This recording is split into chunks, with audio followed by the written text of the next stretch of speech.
Hi! In front of me is ULEFONE Armor 70 Pro, and today I would like to show you how you can use one-handed mode on this device.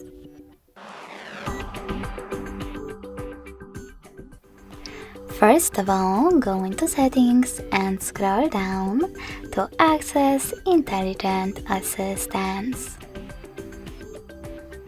Now scroll all the way down and tap on Single Hand Mode over here. Following that, tap on this gray switcher next to One-Handed Operation to activate it. Then follow all of those instructions.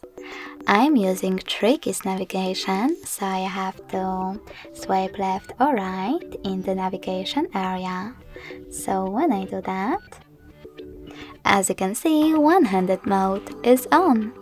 If you wish to go back, click on this gray area.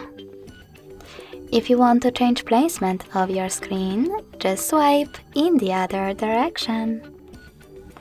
Thanks so much for watching. If you enjoyed this video, smash that like button, comment and subscribe. Bye!